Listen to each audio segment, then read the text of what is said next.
Good evening. I'm Kelly Wright. Thanks for joining us tonight as we spend this next hour together. And as always, I hope that you are safe and well, taking care of yourself as well as your family.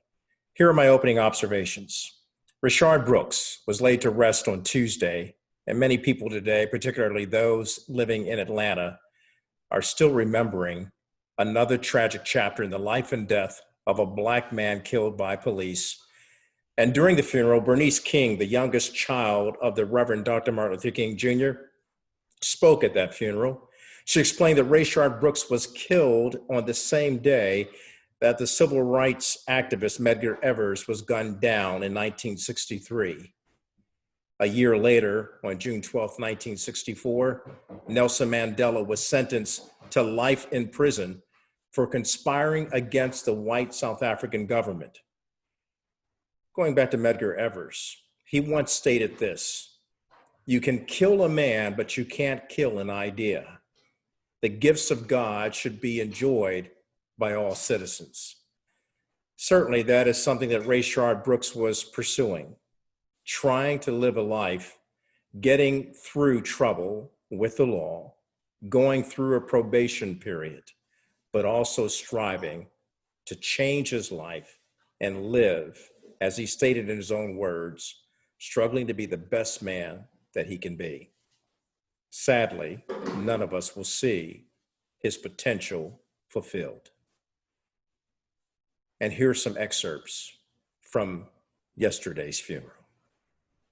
He radiated such a bright light that regardless of the cowardly act that took his light will never be dimmed. He will continue to shine so bright, even in his absence. Rayshard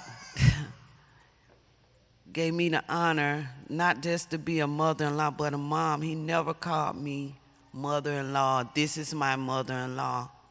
He always took me as mom, and I always took him as son. I never called him Rayshard. I called him my son, because that's what he were to me. And he still is in my heart, my son. We're here to sit with this family. But we would not be honest if we did not discuss what got us here in the first place. Rayshard Brooks is the latest high-profile casualty in the struggle for justice and a battle for the soul of America. This is about him, but it is much bigger than him. So to all of my activists, to all of my organizers and people of goodwill, we cannot stop our cry for justice and our fight for freedom. We cannot stop our demonstrations until our voices are heard and our demands for police reform are met. We must not stop until white supremacist policies and practices are no longer the order of today. We will not stop until voter suppression is a thing of the past. We will not stop until reparations sets us on a path to be free at last. We will not stop until our leaders are no longer polarized between Democrat and Republican, but are united in a clarion call for healing and just and equitable policies that overcome the racial disparities. Don't you stop until Black Lives Matter in every state, in every city, in every hamlet, in every village, in every sector of American society, and ultimately the world. We'll be back with more after this.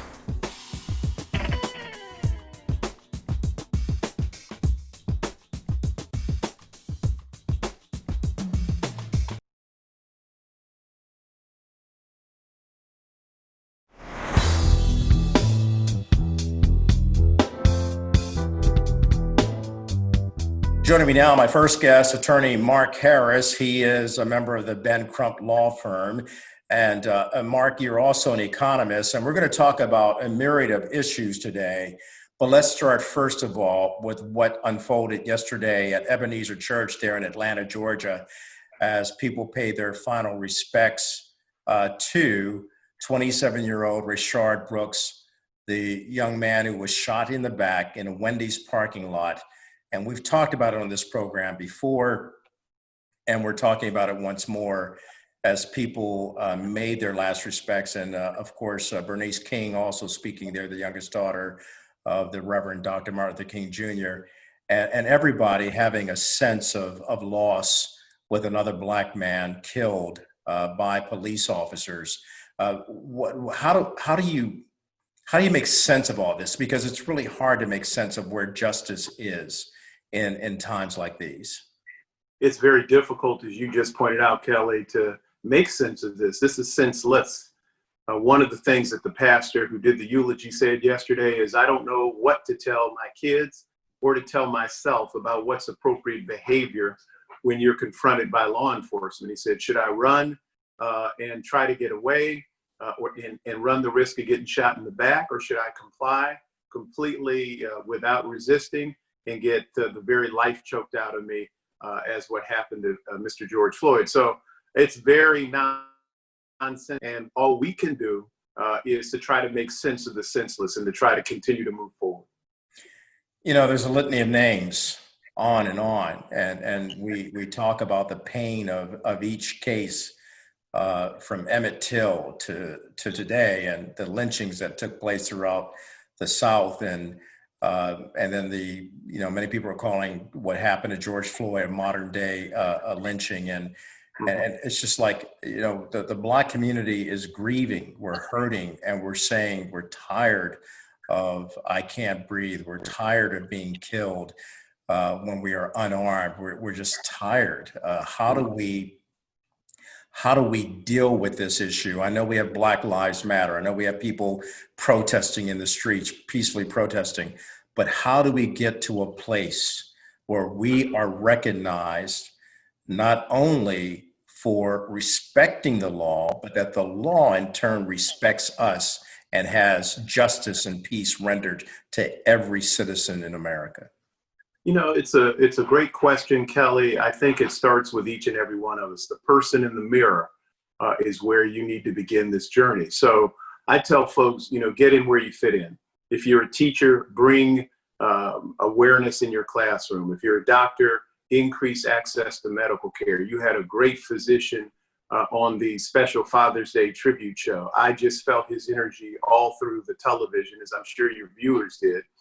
And it's clear that besides being an emergency room physician, he's a father, he's a community, he's an author, he's a person who cares about our community. If you're a lawyer, fight in the courtrooms. If you're a pastor, fight from the pulpit. You got to get in where you fit in. It's everybody's fight, Kelly. And one thing I'm happy about, after working closely with Black Lives Matter over the past several years, our generation did not embrace the message from Black Lives Matter. It's just now coming around to understanding what the message is relative to Black Lives Matter and some of these other organizations. So that makes me feel better that the generational bridge is being formed with all hands on deck and everybody moving in the right direction.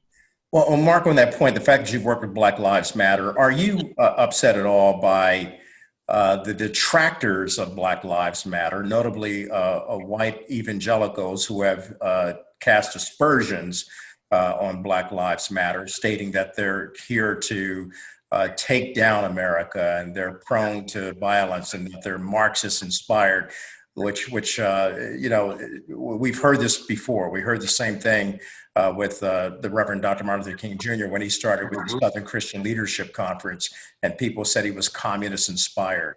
How do we handle that kind of criticism and make it clear to everyone that Black Lives Matter is talking about all lives can't matter if Black lives don't matter? Back in the day, the catchy buzzword, the catchy term, the unifying term was, I am a man. When African-American men were treated as boys, were not recognized as adults. Same thing with African-American women. And the takeaway from that era, you remember the big poster boards that had those words emblazoned on them. Some of the younger generation today have brought those words back out into the forefront. I am a man. Today, the rallying cry term is Black Lives Matter. You're absolutely right. It's not saying Black Lives Matter only. It's saying Black Lives Matter. You have to validate the fact that Black lives are essential, played a critical role in the country and the maintenance of this country. Black Lives Matter. And I'm very proud to be affiliated with Black Lives Matter. I hope that many of your viewers will, if they haven't done it yet, give Black Lives Matter a fair opportunity. To your point, I tell my students, Kelly, I don't try to figure out why. I try to figure out what. I could fight what. I can't get into people's head. I don't have psychological, psychiatric training. So I don't know what some of these evangelicals are thinking in terms of their interpretation of what it means to be Christ-like. I interpret being Christ-like, a follower of Christ, to be completely in sync with what Black Lives Matter is all about. And that is that everybody is created equal. We're all God's children, and we should love our brothers and sisters as we love ourselves. And it goes back to the point of being able to look at the man in the mirror and starting there to make a change. Right. And that is something. And Kelly, not to get overly theological about this, you're the pastor, I'm not. I'm the parishioner, you're the pastor. But, as you know, the golden rule, which you just quoted, is in the Bible several times. I love the Bible because the real important message us over and over and over again in different voices in different books. And actually, the golden rule that I follow that comes from the book of Luke, and also the golden rule expression that comes from the book of Mark, actually say, first love yourself and then love everyone else as you love yourself. What could be better for African Americans to love ourselves through the expression of Black Lives Matter? Absolutely. Absolutely. I'm talking to attorney Mark Harris. He is a member of the Ben Crump Law Firm, which, by the way, represents George Floyd's family, Breonna Taylor, as well as Ahmaud Arbery's family. We're going to come back and talk to more about police reform and the arguments and the debates that we're seeing taking place on Capitol Hill, particularly in the Senate. And Mark's going to drill down on what we can do to really have police reform that really makes a difference and an impact. Back with more after this.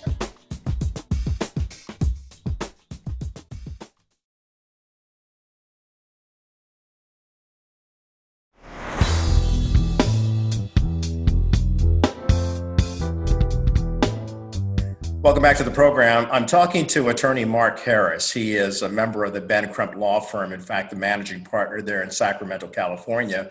And he's dealt with a number of cases that have involved police officers and the Black community and the racial injustice that has folded and grown out of those tragic situations. Mark, on Capitol Hill, we see that senators are now dealing with this. Republicans, through the Senator Tim Scott of South Carolina, the African-American senator from South Carolina, he's put forth an initiative and a bill, and Black Democrats there, in fact, not just Black Democrats, but all the Democrats there are stating that the bill doesn't go far enough in police reform. And yet we see a bill out of the House that House Speaker Nancy Pelosi has been touting, and that you get rid of chokeholds completely. We know that the President of the United States, with his executive order for police reform, has stated that chokeholds are bad, but yet he's left a caveat that chokeholds are good if it's a matter of life and death for that police officer. Where do you see this going on Capitol Hill? Will this run to a screeching halt, or will the Senate have the backbone to do something that will bring about real change and put a bill before the president to sign? I was told many years ago, my people are originally from Mississippi, and before they immigrated to California, they still carry some of their Mississippiisms with them. And one of them is you can't put lipstick on a pig. You can't sweet talk and put makeup on and put perfume and lipstick. At the end of the day, it's still a pig. This crime bill that the Senate is moving forward on the Republican side is a pig, and it can't be dressed up. I'm proud of those Democrats who stood and said, no, something is not better than nothing. We're going to talk about chokeholds a little later in your show, I hope, because that is, talk about the devil in the details. What constitutes a chokehold? I think all of the world saw what 8 minutes and 46 seconds of having the very life squeeze out of a human being looks like. having an oxygen supply to vital organs directly to the heart and to the brain cut off, what that does to a human being. The problem with this, Kelly, is they call it all kinds of different stuff. Carotid artery chokehold, no baton to the neck chokeholds in some jurisdictions, but you can use a knee or an arm or an elbow. We really need to kind of drill down on what we're talking about in terms of this chokehold ban. Mark, before we go to break, I want to have you come back and talk about the economy. But before we go to break, you have, through your law firm there in Sacramento, initiated a plan to actually help police and the community bridge the divide that exists there. Tell me about it and where it stands now in bringing about police reform there in California. Thank you. We've been working in tandem. How many hats can a person wear, Kelly? I have my economist hat, which you made reference to, my lawyer hat, but I also have a community activist hat, a civil rights advocate hat. And along with two other Sacramentans, we formed Law Enforcement Accountability Directive. The acronym is LEAD. And we've been working with the NAACP. We've been working with the ecumenical community. We've been working with Young Leaders, Black Lives Matter. We've been working with a number of people who want to see change in our community, particularly because it's the state capital. When the city of Sacramento adopts certain ordinances, they can immediately be elevated to a statewide level in light of the fact that Capitol is literally in downtown Sacramento, right across from City Hall. So we're working to try to make some changes here. The no-knock warrant delivery. We talked briefly about that in the case of Ms. Breonna Taylor. There should be no more of this no-knock warrant delivery. The people who suffer when cops go in on a no-knock warrant tend to be women, tend to be kids, tend to be the elderly. They're the people who are housing the suspect or they're cohabitating with the suspect, and they get unfortunately victimized by the violence targeted towards the suspect. That's what happened in the Breonna Taylor case. We want that to go away. No more no-knocks for the state of California, hopefully, if we're able to be successful. Mark, I appreciate what you're doing out there. And of course, as your group begins to do more, I'd like to have them all on this program representing Black Lives Matter, the younger ones, the older ones, the white ones, the black ones, all coming together to have this dialogue. As I mentioned on this program again and again and again, dialogue is what will lead us to a place of diplomacy, and diplomacy will lead us to action that will spur transformation. We've got to get out of this culture of going into our own separate circles and pointing fingers and pointing fingers and pointing fingers, maliciously wounding each other with the talk, and not getting things done. That's why I wanted you to talk about that, because we have to get to a level that we can talk it, we can act it, we can walk it, and change our way of doing things. Kelly, I'd be remiss if I didn't acknowledge that the person who is the catalyst behind this change in Sacramento on the local governmental level is a Caucasian female by the name of Angelique Ashby. She's put forward a 14-point plan in Sacramento. She's the mayor pro tem, and she also sits on the council. So everybody's welcome in this. Mo people, mo colors, mo better. We want to get this thing fixed, and we don't worry about whether or not it's initiated by an African American. All good ideas are welcome. Absolutely. I'm talking to Mark Harris, attorney, economist, community activist, right here on the program. And he's always welcome on the program as we put on his economics hat, because as I've mentioned before, there is a disruption in our economy, and it's called COVID-19. We're back with more after this.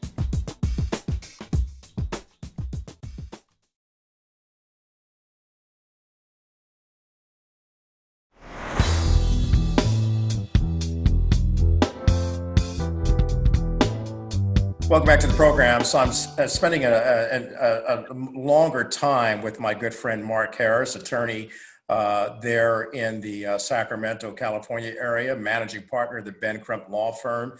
Ben Crump, known for his civil rights representation of so many people that tragically have lost their lives because of the racial divide that exists, and also because of poor policing. But Mark, you're also an economist. You teach there at the University of California, Merced. Right now, there is a problem within our economy, a 4.9% loss in the global economy. What kind of impact will that have on African American business owners and just real plain and simple on African American families and individuals just trying to get through this new normal that's Mm. quite abnormal because of COVID-19? Yeah, thank you for asking me the question. It's great to have an opportunity to bring knowledge to our community through your show. Thank you again, Kelly, for giving us that chance. I want to start with the macro and get down to the micro. I want to start big picture and then bring it down to the narrow question that you asked. This summer, I'm teaching a course called Global Markets and Investment Banking. It's focusing exactly on what you're talking about. And as I reform my lecture slides and I reformed my assignments, I kind of looked at the big issue when I taught this last summer, Kelly, was Brexit and the effect on the European economy and then ultimately the global economy. That's what was going on last year. I update my courses regularly. And this year, of course, it's the COVID effect. So globally, there are changes being made. I have traveled to 59 countries, lectured all over the world, and this is going to be a big deal. Now let's get narrow. Narrow relative impact on Black families. And I'm using the term Black more and more. I've always liked Black generationally as opposed to any other description of our people. So I'm going to use Black if you don't mind going It's all forward. good. It's all good. I appreciate it. So here we have on Black families, we don't own assets that appreciate. There are assets appreciating all around us. One of my sons, my eldest son, is a stock investor. And I'm very proud of the fact that both of our sons invest in the stock market, have done very well there. And he said, Dad, I bought a stock in April at about $100 a share. It's now worth $300 a share. This is even with COVID. And he's 32 years old. He's not 70 or 60 or 50. He's been investing for the past decade. We've got to get that. We as a race have to get that. Having a universal or whole life insurance policy ain't going to get it done. Having an annuity is not going to get it done. We have to increase our knowledge. We have to buy assets that appreciate. And that is absolutely going to be essential for our long-term success moving forward. You know, that's very good advice. Is it ever too late to start? Because I want to get back to what, and I didn't attribute this 4.9% loss in the economy this year, but it's the IMF, the International Monetary Fund, that is now forecasting this global economy shrinking 4.9% this year. Now, people who are listening to what's going on in Wall Street, they're hearing how the Dow rises and falls based on the COVID-19 information. Yes. So how do we get Black Americans to realize that they've got to invest somewhere and invest in themselves, just like you've taught your sons? It's Kelly, you're so dead on. This is riding the waves and being in an economy, a global economy. I'm not even talking about investing in the stock market. I'm just saying living, as James Brown said, living in America. How about just living in America? You can't help the fact that you're being affected by all these different factors from throughout the world. So let's take the subset of Black America. What are we talking about? Unemployment's going to be higher than for anybody else. We already know that. Yeah. For both the working class Black community and particularly the young Black community. Anybody 18 to 35 is going to have a heck of a time trying to find consistent employment with full benefits. They might be able to piece together a few jobs, do a little Instacart delivery here and do a little bit of Lyft driving there. But when it comes to the kind of things that you and I saw, which is a salary that was consistent, an ability to have benefits, health, life insurance, et cetera, those jobs are not going to be here in large measure for our young people. And that's going to prevent them from being in a position to be able to move forward. Can I just give an anecdote for a minute, Kelly? Please do. Because it's on your number, your 4.9. That's a huge number. That is an absolutely astronomically high number globally.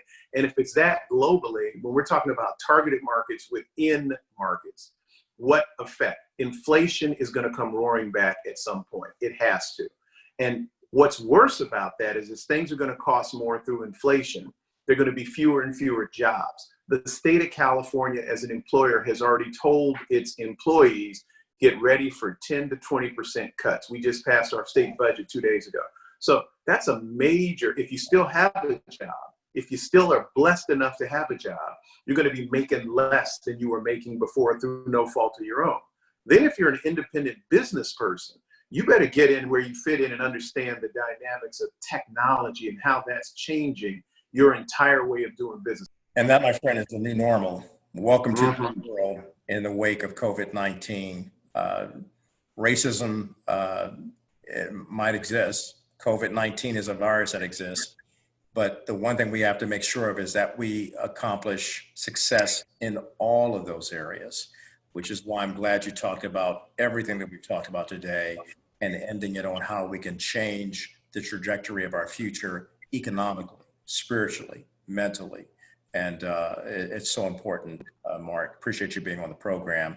When you come back, you have to discuss more of these money matters and more of these legal matters that we're confronted with.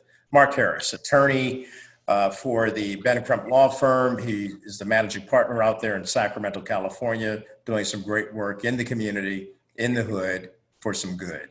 Appreciate you, brother. Thank you, Kelly. I appreciate you too. God bless. God bless you. Back with more after this.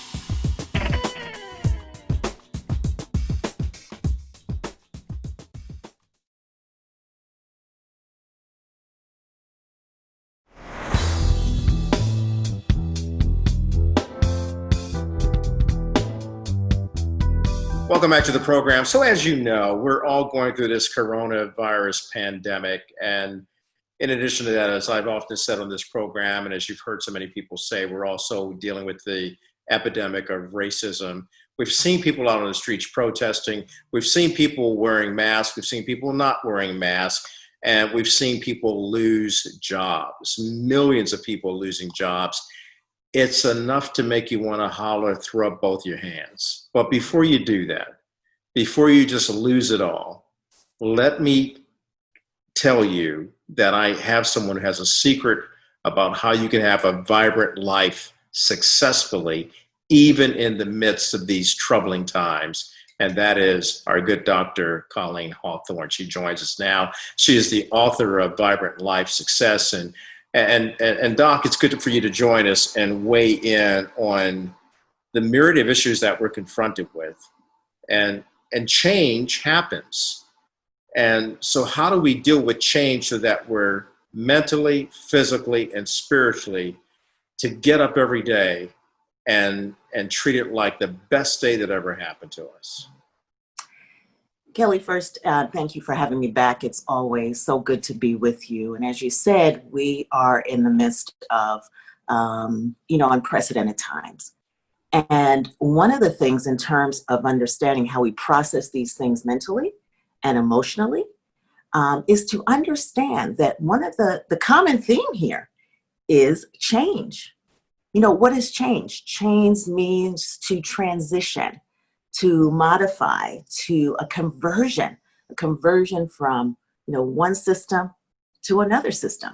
The change is upon us. And the reality too, Kelly, is that there's more to come. So the first thing is understanding the change is here. We've got to just accept that, make peace with that. That's the first step. You can't resist or say, oh, we're going to go back, or the change is here. Whenever you have anything as shaking, it never falls back. The pieces never fall back in the same place. So just as a law, you have this kind of shaking we've had, there's no way the pieces fall back in the same manner. So making peace with change. I like the way you stated that, the shaking, because certainly when 2020 first started, no one encountered or expected that there would be a shaking of the Earth's foundations to its very core. That is a change no one ever anticipated. Even the people in Wuhan, China, where this coronavirus started. No one saw this kind of change coming. So when we see change happen unexpectedly and we are not prepared and caught flat-footed, what does it do to our psyche, and how do we get our balance back? Kelly, you said an important thing: when we're not prepared. And really, if we think about it, we didn't know how these changes were going to come, but we knew there were so many things kind of lopsided and extremes in this way and that way. Whenever you have those kinds of things going on, there's going to be movement.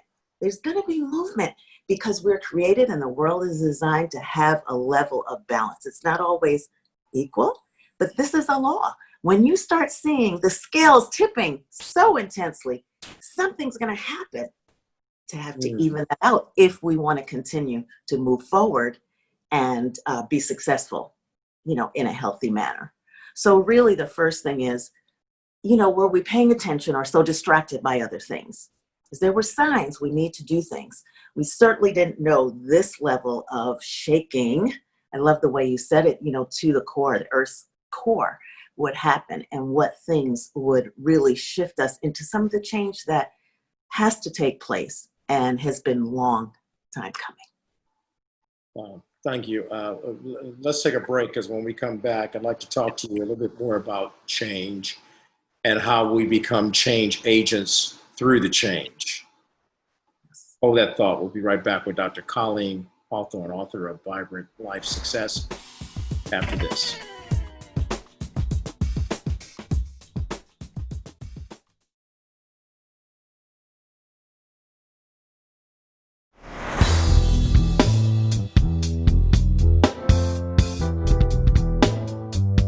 Welcome back to the program. So I'm talking to Dr. Colleen Hawthorne. She is the author of Vibrant Life Success, but she does so much more than just write books that help us understand ourselves better and to seek that vibrant life, even in the midst of a pandemic and all kinds of other circumstances. Doc, we all go through changes. I'm reminded of that song Quincy Jones wrote many years ago called Everything Must Change.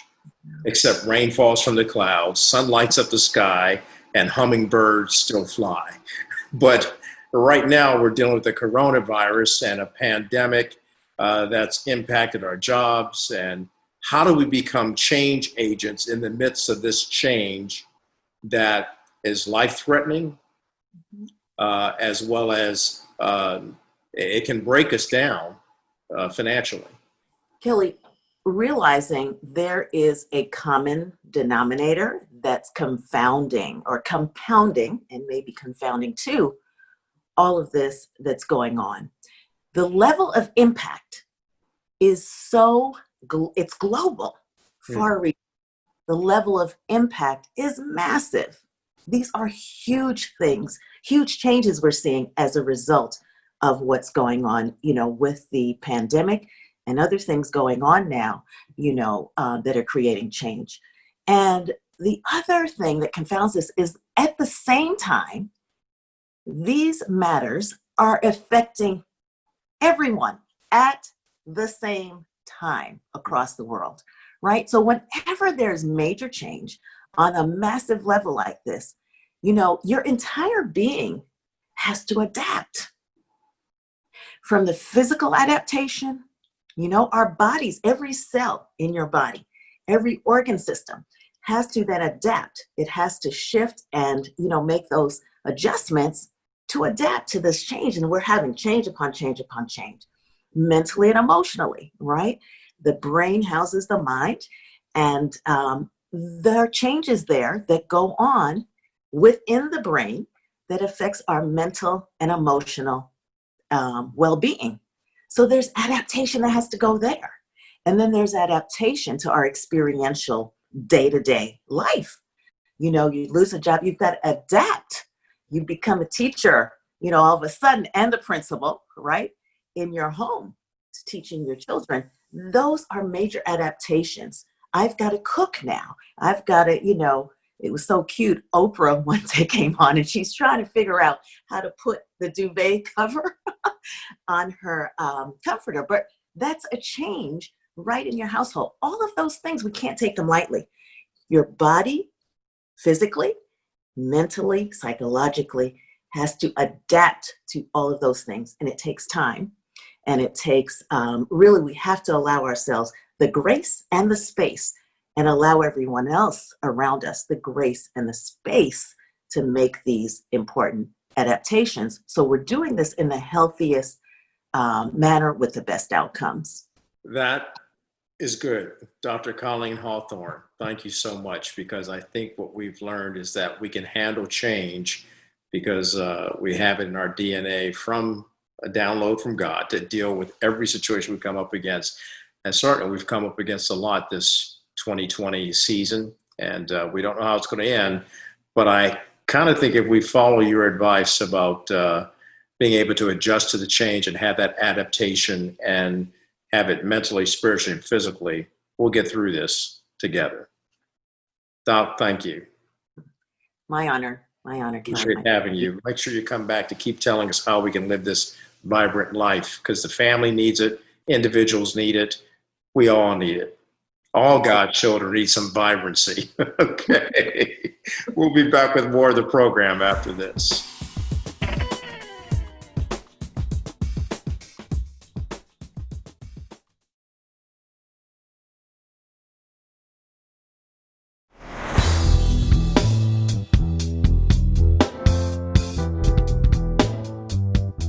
Welcome back to the program. So we talk about strengthening the family on this show because we realize that the family is an important unit, not just to Black families, but all families throughout the world. But in particular, George and Tondra Gregory are joining me now. They have a program called Journey for Life. They're also chaplains in the NFL for the team, the Los Angeles Chargers. And George and Tondra, when it comes to family matters, I want to drill down on something specifically right now. How do we hold marriages together, particularly at a time like this? Coronavirus, racial tension, political tension, the economy going through a downturn because of the coronavirus. And the reason why I want to talk about this is because of what's happening in the Black family. George and I talked about it the other day on our Father's Day special about the era of fatherlessness in our Black community. So it's very important, Tondra, if I can begin with you, of keeping the marriage together. How do we proceed with that? Yes, so definitely your marriage is that anchor in your family, in addition to God, your faith, right? Our marriage, it kind of centers the family. You know, the kids kind of look to the parents on how they should respond and how they should react. So for the couple, it's very important for you to build a solid friendship. And what a friendship does is it protects you, the husband and the wife, from isolating from each other and becoming distant from each other and going inside your own world and inside your own head. At this time, we need to be teammates. We need to be evolving together because we're being changed by this movement that's going on in our world with the coronavirus and the racial tensions. There's going to be new normals. We're not going back to the way things used to be, and couples need to evolve and be changed together so that these times don't grow you apart. Yeah, I think, man, when we look at what quarantine has done to couples, right? I mean, it's given us new norms, but my advice is fight against the new norm of quarantine in your marriage. And that's what we're saying today is friendship is not in isolation. You've got to come out of isolation. You've got to get out of your head. You've got to get out of your feelings and your emotions. And friendship helps us to know that we are not alone, right? Quarantine means that, hey, we might be alone in our house or we feel like we're alone, but yet in our marriage, we shouldn't feel alone. Tondra and I have been married 25 years. I know we look like college graduates, but for 25 years, we've been married, and every day I can count on that my wife is there for me. And so if you're married, you've got to rock with what you know, and that is you might feel alone, but you've got to embrace the ones that are right in the household with you. And the problem that we seem to have overlooked in our community has been the fact that there has been a high degree of fatherlessness. And in full candor, both of you know that I'm the product of a single parent household. And that's not putting down my mother by any stretch of the imagination. Mom's was always there for me, always there for me. Her spirit resonates within me today, and the things that she instructed me on doing. Nevertheless, I know the pain that someone may feel due to the fact they don't have a father in the household, or they may not have a mother in the household. And so when we have a two family unit working together, that is the ideal, is it not? And it's an ideal that can bring the village together. You know, we talk about the African proverb, it takes a village to raise a child. So in taking care of the village, is it better to move forward with a two-parent system? And how do we teach those parents how to get through their differences in order to maintain a strong marriage, to build a strong family? Yes. Ideally, like you said, it is better to have the two parents because they have different strengths that they bring to the relationship. They have different, I always say, like different aspects of God's nature working together when you can have the husband and the wife working together as a team.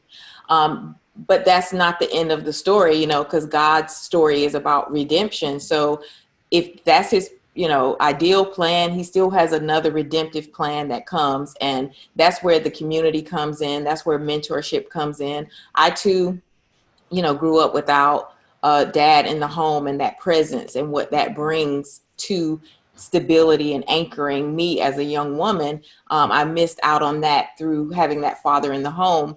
But, there are men, there are coaches, there are people that can still speak into that. There are pastors, community leaders that can still give you kind of that anchor in the community. Yeah, I just think, Kelly, that we all got to realize that no matter if we're on our first, second, third, or fourth marriage, listen, we're doing this for the first time. All of those ones, we're doing it for the first time. And we need mentors on our journey. When we coach spiritually, the elite of the elite in the professional leagues, not just NFL, but most leagues, we have somebody that we coach in their marriage. What we realize is they didn't get to where they got on their own. They had coaches, they had mentors, they did things that they didn't want to do at the request of another. And so sometimes we just have to open up our marriage, open up our lives, and say help. Mm-hmm. That's a 4-letter word. It doesn't cost you any money. Help. Yeah. And as long as we're open to say, hey, help, yeah. I think more marriages will survive. I think more kids will see two-parent homes. The goal is the two-parent home. And yet, in order to make that, we all need a mentor, a coach, or something to help us out along the way when we get stuck. George and Tondra Gregory, make sure you check them out, Journey for Life. They're also on Facebook. They've got a wonderful program for everybody, the entire family. We'll be back with more of the show after this.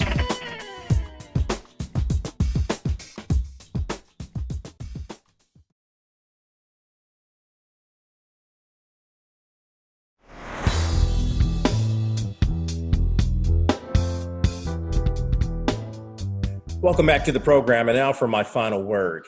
It's been said that unexpected kindness is the most powerful, least costly, and most underrated agent of human change. As we go about our daily lives seeking to change the world as we know it, let's continue to practice random acts of kindness.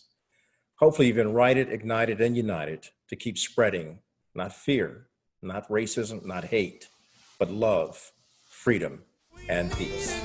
This is good.